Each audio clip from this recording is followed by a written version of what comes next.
Querido doutor Taquia, foi pastor aqui durante alguns anos, não foi? 8 anos. 8 anos. E ele deu aulas no nosso seminário, na Faculdade de Teologia Metodista Livre, deu aulas na Faculdade Metodista lá de Rua de Ramos, e algum outro seminário também deu aulas? Episcopal. Na Episcopal. E Presbiteriana Independente. E na Presbiteriana Independente. Esse homem aqui não é fraco, não. Olha, por onde eu vou, eu encontro, eu falo assim, eu sou metodista livre, e eles falam, e como é que vai o doutor Taquia? Ele me deu aula. Eu já encontrei pelo menos 5 bispos metodistas, da Igreja Metodista do Brasil. Sim. Que foram seus alunos. Que coisa. Tem aquele Heber Pocarelli da Presbiteriana Independente que apresenta o programa Vejam Só.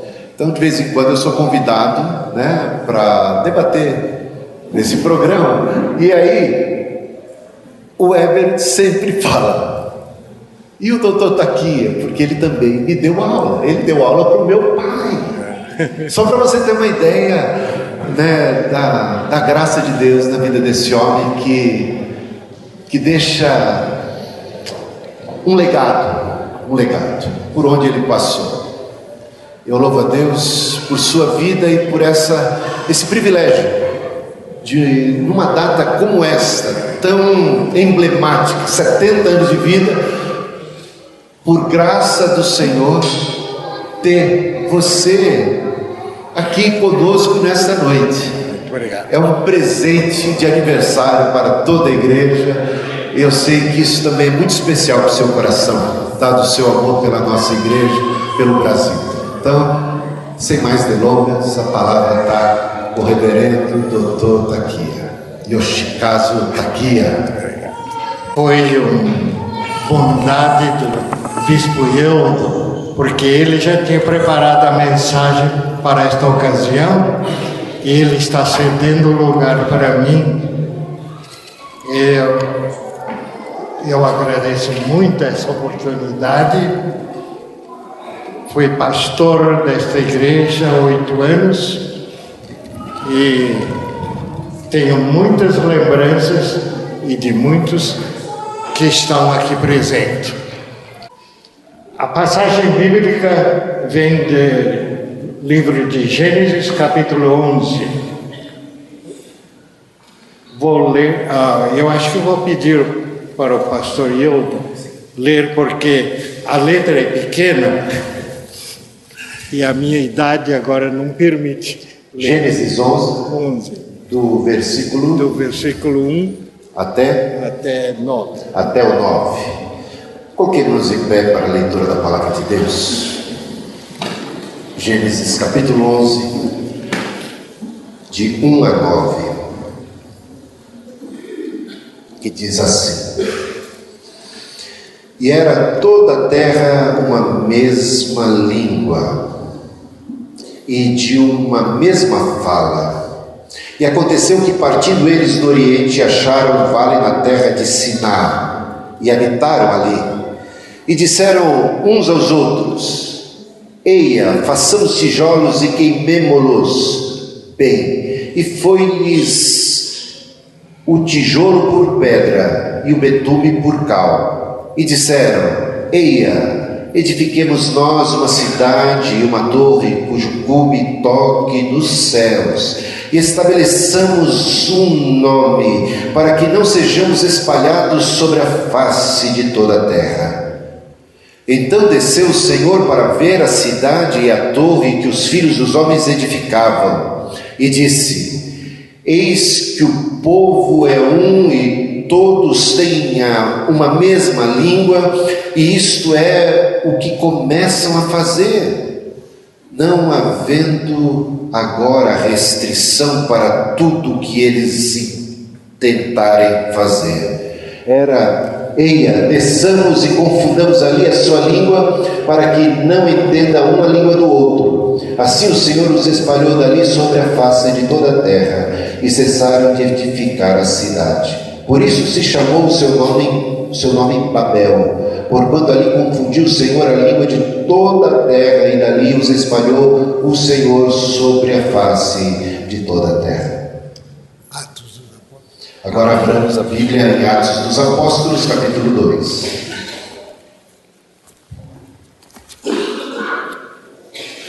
Versículo 1 a 13. Do 1 ao 13. Atos 2.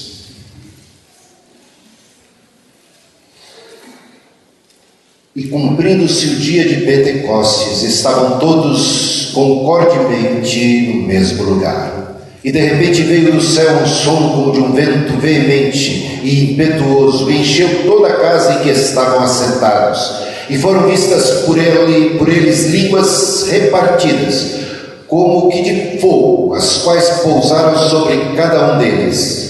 E todos foram cheios do Espírito Santo e começaram a falar noutras línguas, conforme o Espírito Santo lhes concedia que falassem.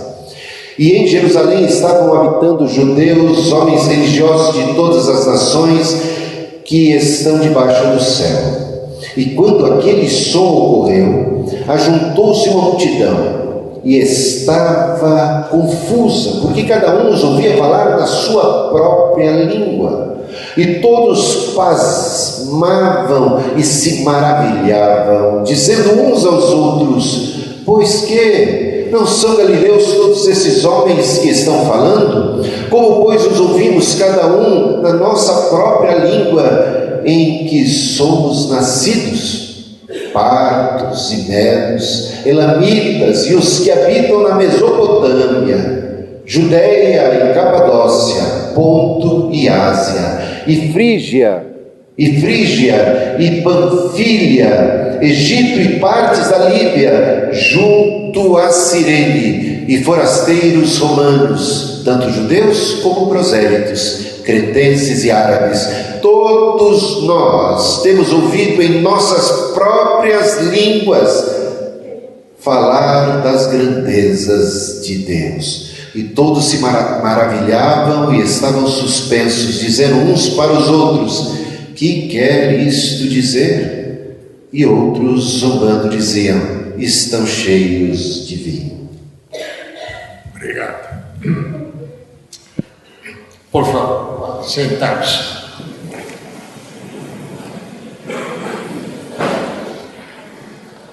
Por causa do que aconteceu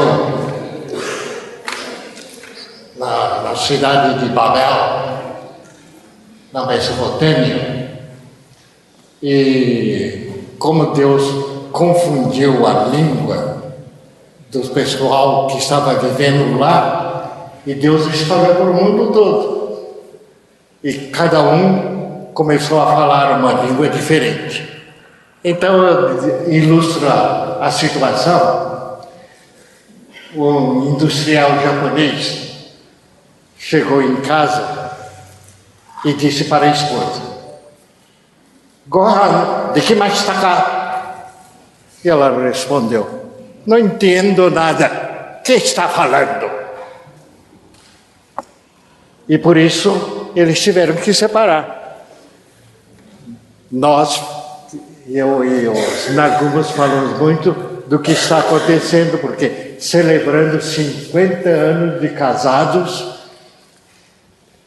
foi um testemunho muito grande, porque o número de divórcios está acrescentando, não só nos Estados Unidos, mesmo no Japão. Começou os casais separar. E coitado dos idosos, por causa disso, foram jogados na rua. E não estão cuidando mais dos idosos. E é por isso que eu penso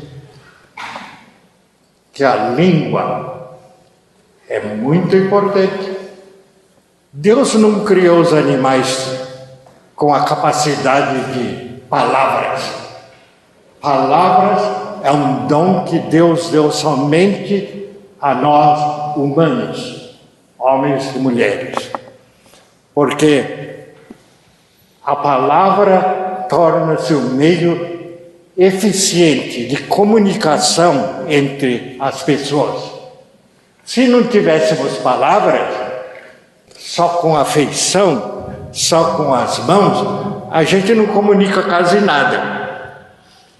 Só com palavras bem estruturadas nós podemos transmitir o que está no nosso coração e na nossa mente. Por isso, língua ou linguagem é um dom de Deus, é maravilhoso. E chamam essa mensagem de moderna Torre de Babel. Porque o que está acontecendo no mundo inteiro é esse problema de comunicação. O país não está comunicando bem com outro país. Né? Então tem problema dos Estados Unidos com a Rússia. Teve muito problema entre o Japão e a Alemanha. Há uma confusão de línguas. As palavras não estão sendo usadas para edificação das relações humanas. E também entre marido e mulher, a comunicação hoje em dia está ficando difícil. E eu disse isso para Keiko Nagumo. Porque São Paulo, o apóstolo Paulo, não era muito dedicado às mulheres. Por isso, ele, em uma parte da sua carta, ele escreve que todo o problema que estamos enfrentando foi causado por Eva, a mulher de Adão.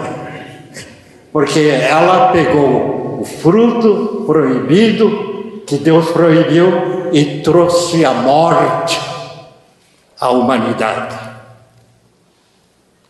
Então, eu tenho que defender, porque eu sou homem. Então eu digo, mas nós, os homens, os maridos, também temos a nossa fraqueza. A gente tem que ouvir a mulher. O que ela fala, é lei. Então tem que obedecer. Eu acho que muitos que foram membros dessa igreja lembram da minha esposa, Junco. Ela era organista, estava lá sempre fazendo a música e também dirigiu o coral da igreja e tudo. E eu vivi com ela 54 anos. Não foi fácil. Algumas vezes a briga era muito séria.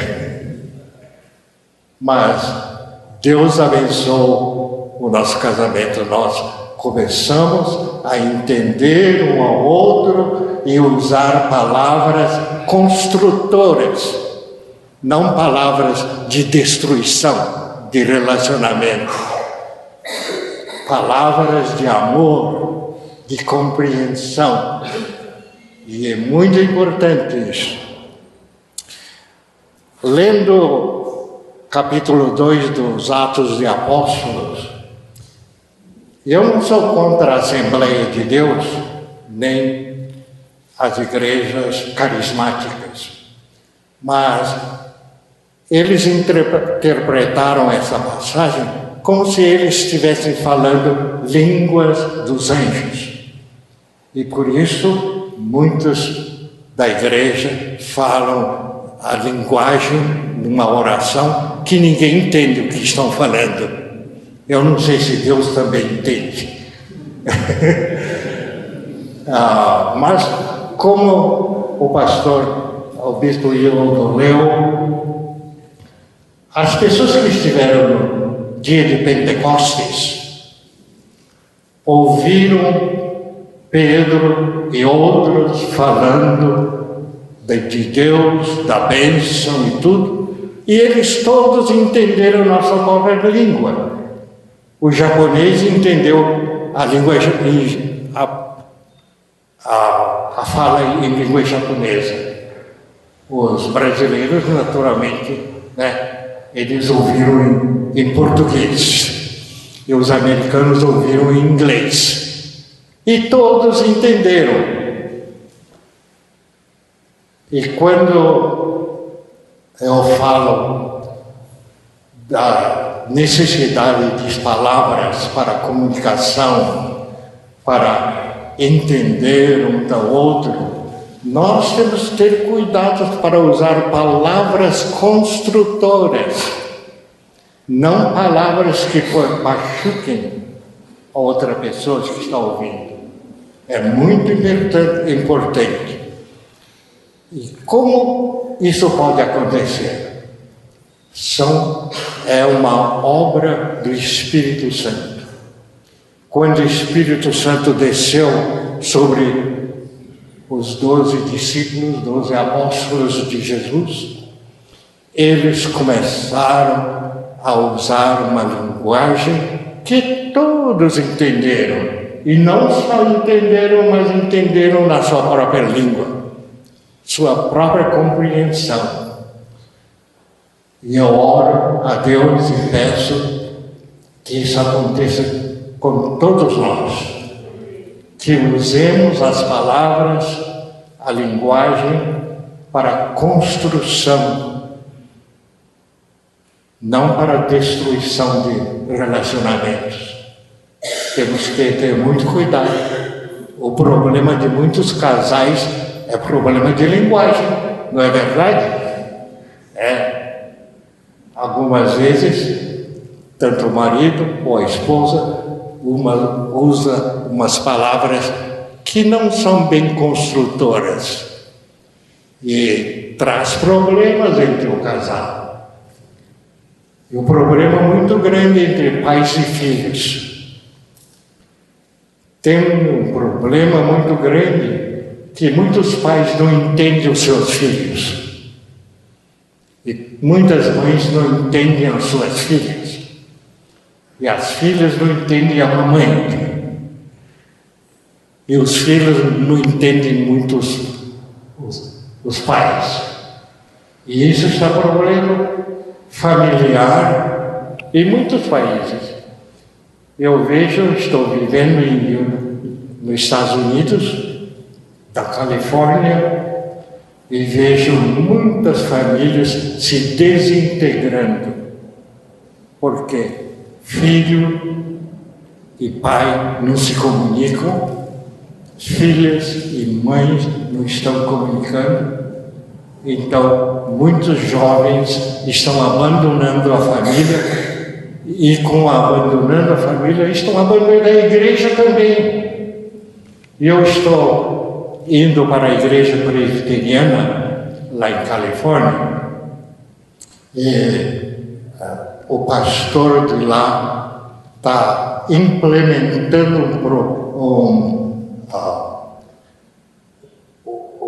trabalho para atingir a segunda geração, porque a igreja estava perdendo todos os jovens e só nós velhos estávamos na igreja.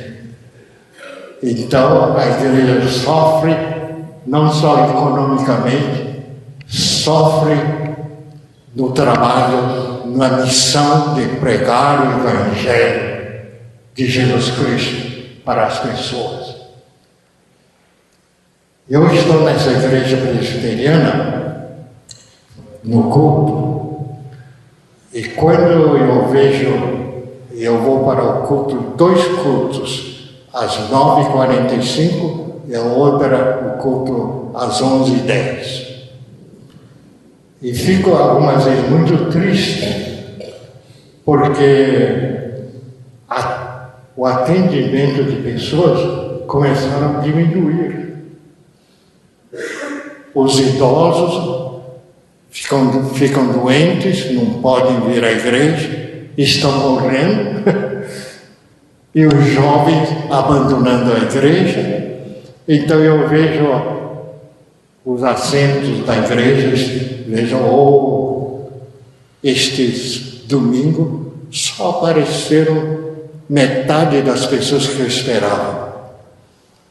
E o problema que eu sinto é que eu faço parte do coral da igreja, eu gosto de cantar hinos. E com o coral, então estamos sentados num lugar especial e de lá nós cantamos. E quase todos os domingos eu fico muito triste em ver que a congregação não canta. Não ouço a congregação cantando louvor a nosso Senhor Jesus Cristo. É muito triste. Eu sei que com a idade nós começamos a perder a voz, aquela voz bonita, mas mesmo assim, quando estamos no culto, é hora de louvar o Senhor de todo o coração, de toda a voz que Deus nos deu, mas eu vejo que a igreja não está realmente cantando. Hoje nós tivemos o coral de homens, cantaram bonito e trouxe uma atmosfera muito boa e agradável de louvor a Deus, e nós participamos disso e batemos palma. Mas eu espero que não só o coral, mas toda a igreja cante.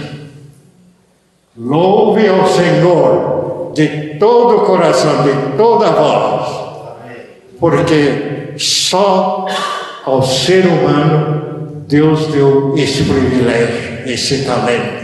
Naturalmente, os passarinhos cantam bem, as aves cantam bem, mas os homens, nós, os humanos, Deus não só deu a voz, mas Ele deu palavras para louvar o Senhor e render graças a Ele de todo o coração. Eu espero que não haja mais moderna Torre de Babel entre nós. Não queremos ser espalhados para o mundo todo sem poder comunicar um ao outro. Deus abençoe a todos os irmãos e irmãs, e que não só 70 anos, espero que a igreja continue centenas e centenas de anos como órgão do seu Espírito Santo para pregar o Evangelho a todas as pessoas. Deus abençoe os irmãos.